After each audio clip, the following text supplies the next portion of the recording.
¿Puede ver la presentación?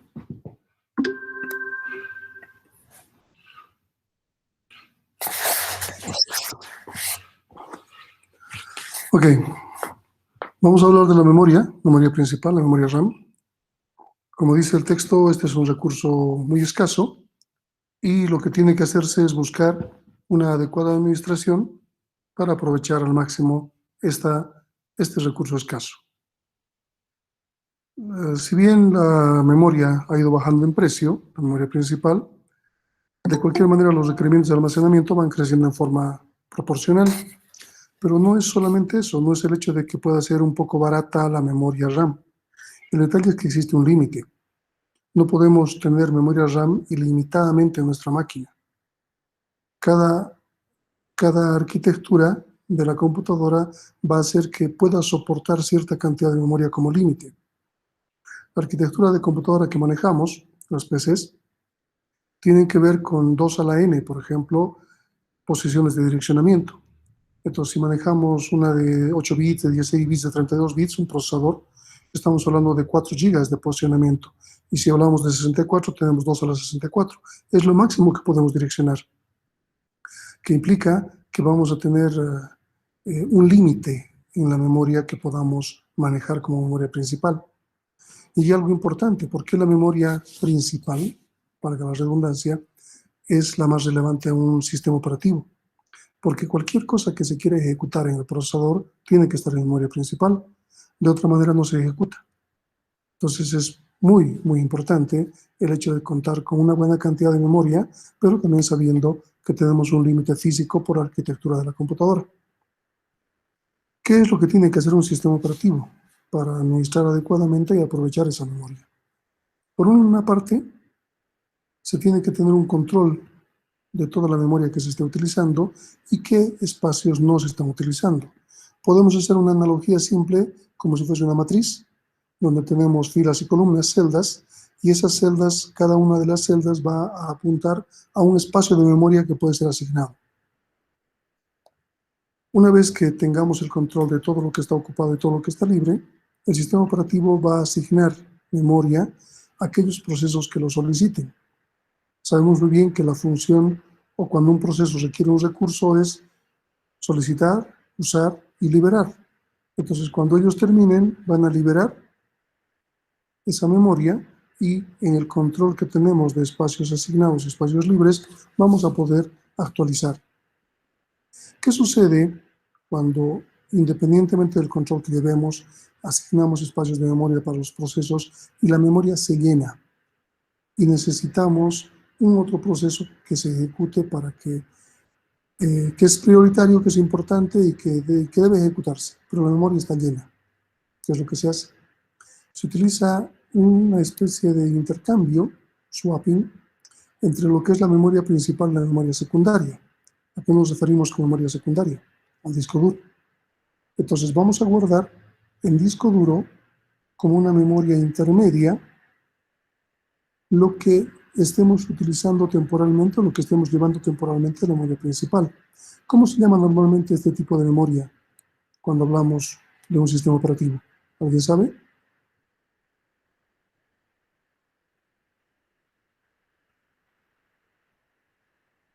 ¿Nadie?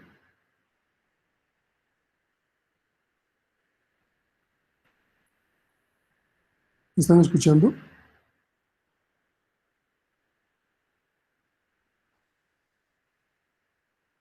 Disculpe, Inge, ¿puede repetir la pregunta? Se me entrecortó un poquito en ese momento. Tenemos una memoria secundaria que está en el disco duro normalmente y que nos sirve para intercambiar cosas, sacar de memoria principal temporalmente, llevarlas a esa memoria secundaria, utilizar ese espacio que hemos liberado y cuando ya tengamos un espacio libre volver a traer de esa memoria secundaria a la memoria principal. Ese proceso se llama intercambio o swapping. ¿Cómo le llamamos a ese tipo de memoria? Segundo plano. No, Temporal. memoria virtual. Es lo que se llama memoria virtual. Todos los sistemas operativos trabajan con memoria virtual. En el caso de Windows, la memoria virtual es un archivo. Vamos a ver. Por ejemplo, a ver. ¿Se puede ver el Windows? Sí, Aquí hay archivos ocultos que normalmente no me permiten ver, y aunque ponga que en la carpeta voy a colocar las propiedades que me permitan ver, vamos a identificar de otra manera.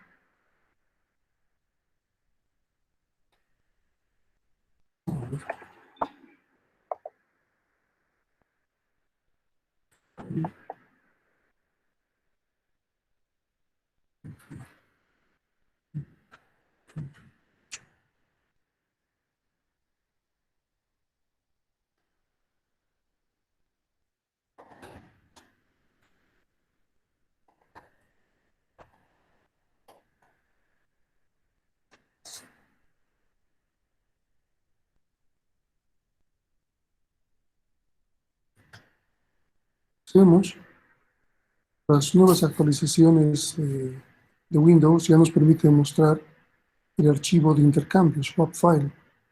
Sin embargo, este archivo de intercambio es un añadido que le ha puesto Microsoft al archivo de intercambio real, que es este. Si ustedes revisan su memoria virtual en sus Windows, van a encontrar que existe un archivo llamado page file, archivo de páginas. Esta es la memoria virtual. Y este swap file vendría a ser como una especie de control de una bitácora de lo que se está haciendo aquí. Pero este es el archivo principal. Esta es la memoria virtual de Windows. En el caso de Unix, Linux principalmente, la memoria virtual es una partición de disco que un usuario no lo puede ver, no puede operar. Es algo propio del sistema operativo, pero se crea como una partición. ¿Está bien? Entonces, las actualizaciones de Windows ya han cambiado muchos de los conceptos. Vamos a ir revisando esto, pero esto nos referimos con memoria virtual. Entonces, utilizamos un espacio de disco duro para poder hacer ese intercambio temporal entre memoria principal y memoria secundaria. No significa que la suma de la memoria secundaria más la memoria virtual nos dé la memoria principal. La memoria principal sigue siendo la física, nada más. Y esta memoria virtual, lógica, nos permite tener un espacio, una flexibilidad para poder trabajar con la memoria, pero no implica que la suma es la memoria que tenemos para administrarla. ¿Está bien? Ahora bien, la memoria es un espacio de almacenamiento, pero vamos a ver que existen diferentes espacios de almacenamiento, diferentes tipos de memoria.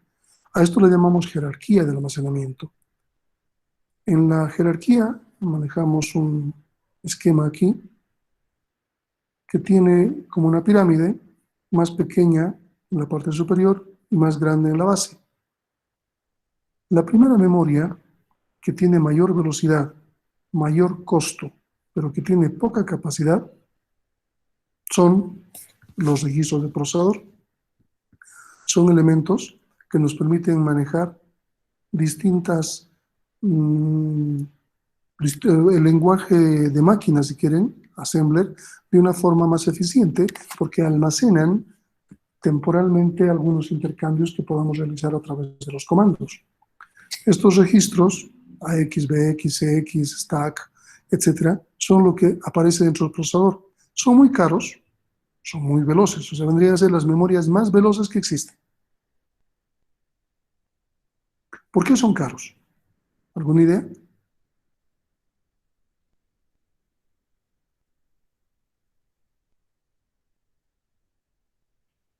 ¿Por qué tienen poca capacidad? Porque son pequeños. Vamos a retomar esas preguntas cuando hablemos de la siguiente jerarquía de memoria. Se llama caché. Todos los procesadores tienen memoria caché, que son normalmente L1, L2 y actualmente L3. Está mal el diagrama. Memoria de nivel 1, memoria de nivel 2 y memoria de nivel 3. ¿Qué es la memoria caché? ¿Alguien me puede decir?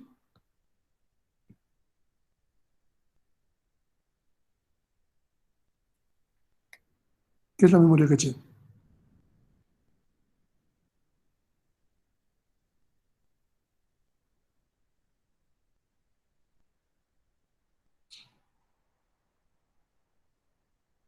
existen de tres tipos. Si vemos que arriba tenemos una descripción de esto. La de nivel 1, L1, puede ir de 8 a unos pocos kilobytes. Esto es importante. Están dentro del mismo procesador. Obviamente, la velocidad es grande, pero tiene capacidad muy pequeña y un costo bastante elevado. El caché de nivel 1 se divide en dos tipos, la de datos y la de instrucciones. Obviamente la de datos se encarga de almacenar datos que se usan muy frecuentemente. La idea es reutilizar y no tengamos que cargar otra vez a RAM, sino que se pueda guardar en memoria caché. Y lo mismo con nivel 1 de instrucciones. Va a almacenar las instrucciones más utilizadas, de tal manera que cualquier momento que se quiera utilizar esas instrucciones no tenga que recurrir a memoria RAM, sino directamente dentro del procesador. Ahora, como está dentro del procesador, son unos cuantos nanosegundos los que reacciona. El caché de nivel 2 va de 256K a unos cuantos megas. Ustedes van a hacer una práctica y van a determinar cuántos megas existen justamente en los procesadores que tienen en sus casas o en alguna máquina que puedan identificar. Y esta tiene de 12 a 20 nanosegundos. También está dentro del microprocesador y se encarga de almacenar datos de uso frecuente, pero datos que no estén en el nivel 1 o que rebasen el nivel 1. La nivel 3, que puede tener hasta 14 megabytes, una velocidad mayor en nanosegundos, la idea es que va a dar un respaldo a nivel 1 y en el nivel L2. Está coadyuvando a su trabajo. ¿Por qué es caro? ¿Por qué es pequeño? ¿Alguna idea? ¿Por qué es caro y por qué es pequeño? ¿De qué está constituido normalmente los procesadores?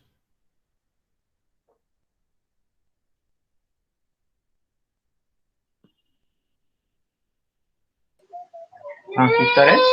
Transistores, ¿ok? Transistores junto con algunos capacitores, resistencias, tienen circuitos, es un circuito integrado, un procesador, pero tiene más transistores, porque los transistores son los que les van a permitir hacer, o va a tener ese poder de cómputo. Van a almacenar, van a amplificar, van a diferenciar, van a hacer una serie de tareas. Y con una serie de circuitos se pueden lograr puertas lógicas y de esa forma lograr el trabajo del procesador. ¿Por qué el caché es caro? ¿Por qué el caché es pequeño? Fíjense, aquí tenemos una descripción. Un procesador tiene millones de transistores, ¿ok? Normalmente utilizamos RAM estática, que es diferente a la RAM normal, que es dinámica. La dinámica se puede crear utilizando un transistor por bit, más un condensador, un capacitor. Entonces, un capacitor y un transistor hacen un bit de memoria dinámica. Pero la que se utiliza dentro del procesador no es memoria dinámica, es memoria estática. Y para esto se necesitan 6 transistores o más, junto con capacitores obviamente, para crear un bit. Entonces, si tenemos 256 kilobytes de caché L2, se necesitan 12 millones de transistores para hacerlo. ¿Qué estamos haciendo?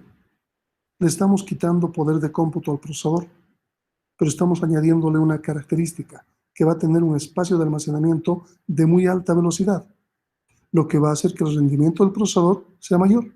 Si ustedes van al mercado y preguntan por un procesador, no importa la marca, que tiene 3 GB de velocidad y les cuesta $200, y extrañamente hay uno de 3.5 GB y que les cuesta $100, ¿cuál es la diferencia? Vamos a suponer que es la misma marca.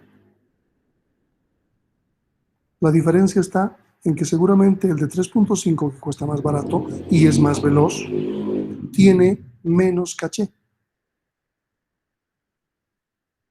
El caché es lo que permite que una máquina tenga un buen rendimiento, que el procesador tenga un buen rendimiento. Cuanto más caché tenga, mucho mejor el procesador.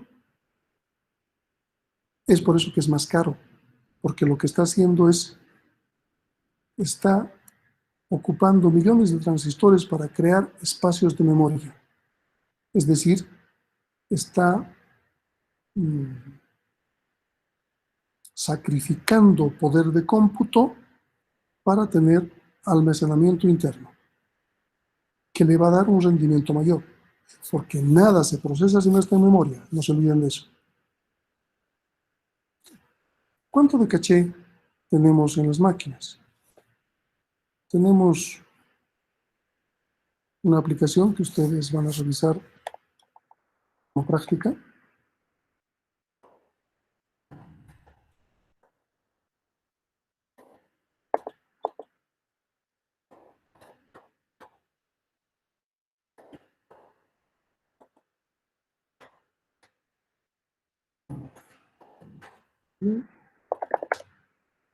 Se llama Core Info. Este es el programa. Está publicado en el Classroom, lo pueden hacer correr. Simplemente tienen que colocar Core Info.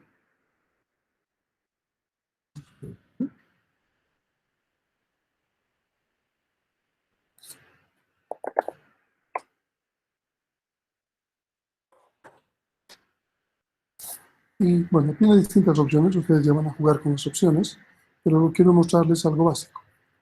¿Bien? Fíjense que haciendo correr Core Info, esta es una máquina virtual, así que no es real la información que me va a brindar.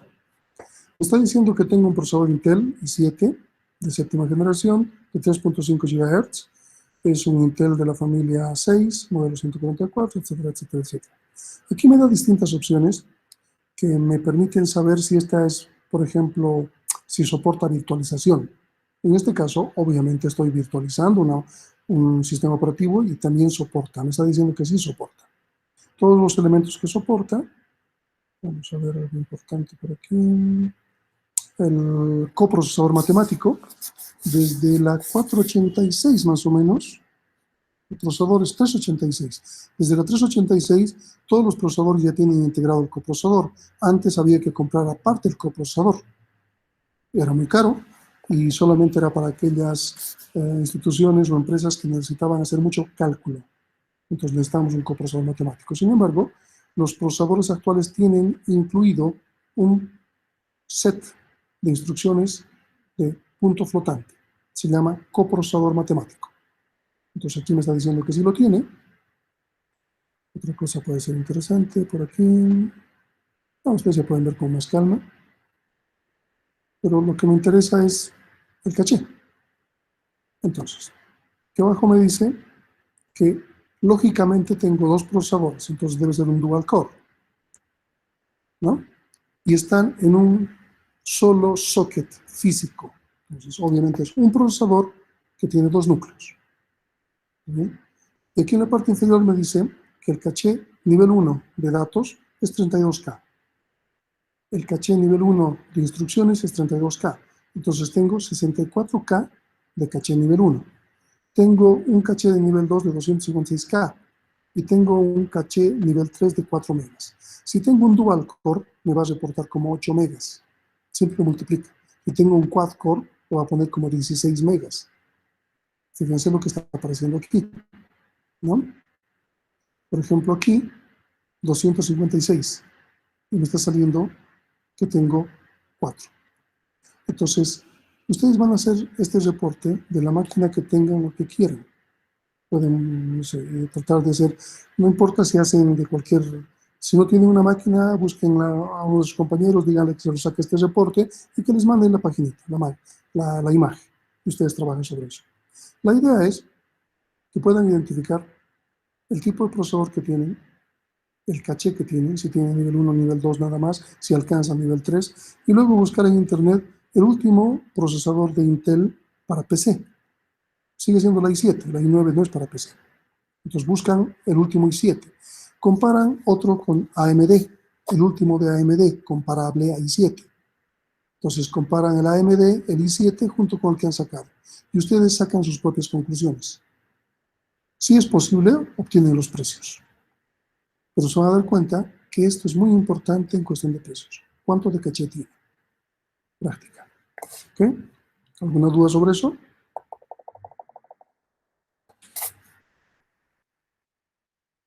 ¿No duda? Entonces, procesadores AMD pueden ser más económicos que los de Intel, pero no significa que estos sean mejores que estos o estos sean mejores que estos.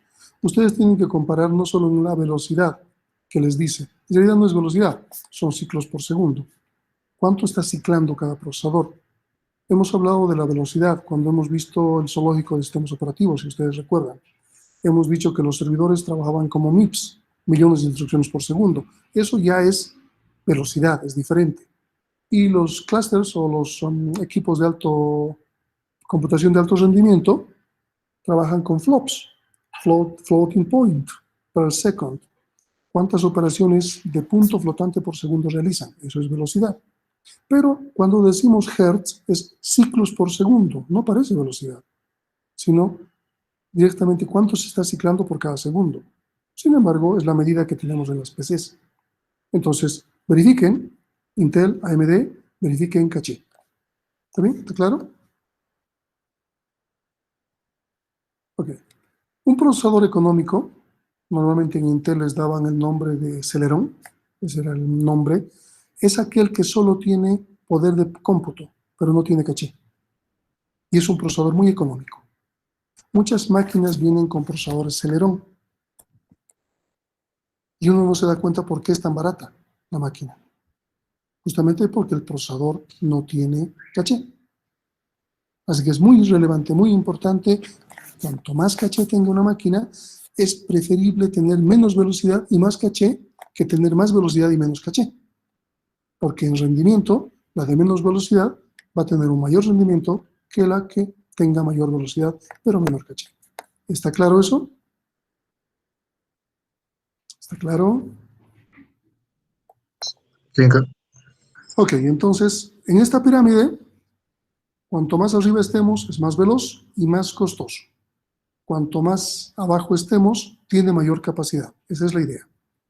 Entonces, si seguimos bajando en jerarquía, tenemos la memoria RAM, la que vamos a estudiar. Estas dos vamos a estudiar en este tema, principalmente. Memoria caché, vamos a ver para qué se utiliza, pero principalmente la memoria RAM. La memoria RAM es la que tiene limitación de 2 a la n direccionamiento por la arquitectura. Si manejamos 32 bits, 2 a la 32. Si manejamos 64, 2 a la 64. La memoria RAM puede tener hasta 32 gigas. Eso va a depender, obviamente, de cuántos bits de datos tenga su procesador. Y las velocidades de acceso normalmente están entre 50 a 70 nanosegundos. Fíjense que son lentas frente al caché nivel 3, que es más lento que el caché nivel 2 y que es mucho más lento que el caché nivel 1. Y que el caché nivel 1 es mucho más lento que ¿quién? ¿Cuál es la memoria más rápida que conocemos? Más pequeña y más rápida y más costosa. los registros. Los registros de procesador. ¿Está bien? Un procesador puede no tener caché, pero no puede no tener registros. Si no, no opera. Esa es la forma de operación de un procesador. Necesita los registros. Así que es la memoria más cara, más alta en costo, más veloz, pero muy pequeña. 16 bits, 32 bits, 64 bits son su almacenamiento máximo. Tiene que ver con cuántos bits maneja el procesador. Entonces, si es de 32 bits, las memorias van a ser AX, por ejemplo, que puede ser AH o AL, las low y las high, y que van a ser de 16 en 16 bits, 32 bits a la suma. Entonces, no son más grandes que eso. Sin embargo, en los cachés estamos hablando de kbytes, hasta megabytes. La RAM estamos hablando hasta gigabytes. ¿Sí? ¿Qué viene por debajo? El disco duro, almacenamiento secundario, aunque aquí hay un elemento intermedio. ¿Qué estaría entre memoria RAM y disco duro?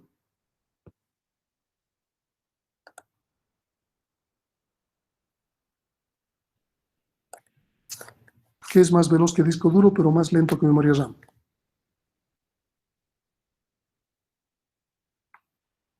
¿Vamos? Memoria virtual. ¿Qué decías? Memoria virtual. No, no, no. Memoria virtual sigue siendo disco duro. Es un dispositivo físico que ustedes utilizan.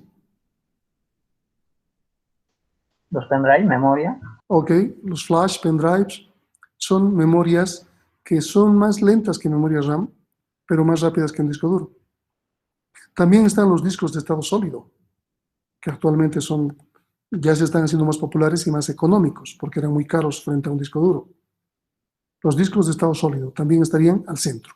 Son más lentos que memoria RAM, son más grandes, pero son mucho más rápidos y más caros que el disco duro. El disco duro puede tener hasta 4 teras en una PC ahora, pero no puede haber 4 teras de SSD, disco de estado sólido. Los discos de estado sólido podrían llegar hasta 2 teras, pero muy caros en relación al disco duro. Entonces tenemos un elemento intermedio aquí. ¿Está bien? Este diagrama estaría desactualizado. Ya la tecnología nos ha llevado a un punto intermedio. El disco duro, en velocidad, bueno, primero, en capacidad puede llegar a terabytes, muy grande. En costo es mucho más económico que si hacemos una relación de cuánto cuesta el byte de memoria RAM frente a cuánto cuesta el byte de disco duro. Vamos a darnos cuenta que es muy económico en esa relación, pero también es lento. ¿Cuál es la velocidad de un disco duro? Ya no estamos hablando de nanosegundos, estamos hablando de milisegundos.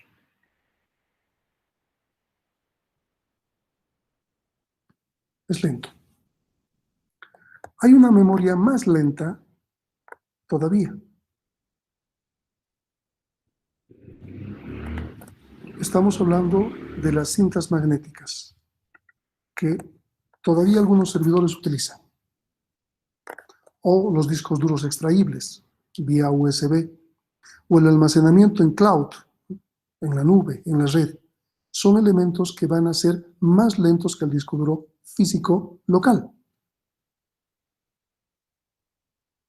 Estos van a estar hablando de segundos. Si hablamos de la cinta magnética, me imagino que todos conocen, aunque no tengan, aunque no hayan, no tengan la opción de utilizar un cassette de audio. Esa es una cinta magnética. Y antes se utilizaba los cassettes de audio para guardar información de computadoras, en la Atari y la Commodore, las anteriores. Pero actualmente hay cintas magnéticas exclusivamente para sacar backups de servidores y que tienen terabytes de almacenamiento igual, pero que son lentos porque son secuenciales, estos son randómicos. El acceso del disco duro por aquí son randómicos, es directo donde queremos, pero la cinta magnética es secuencial. Si queremos escuchar el tema 8, tenemos que rebobinar o adelantar la cinta para poder escuchar. A eso nos referimos con secuencial. En el caso de un CD, vamos directamente a la pista donde está el tema 8. Eso es randómico. Entonces, estas cintas son mucho más lentas. Estamos hablando de segundos, ya no ni siquiera milisegundos. Los discos duros extraíbles también son más lentos que los discos duros locales. Y el almacenamiento en las redes, no importa si es en un servidor local o es en la nube, mucho más lento. Entonces, tenemos una jerarquía de memoria que está distinguida por la velocidad, el costo por bit y la capacidad. Y es importante conocerla. ¿Dudas? ¿Preguntas?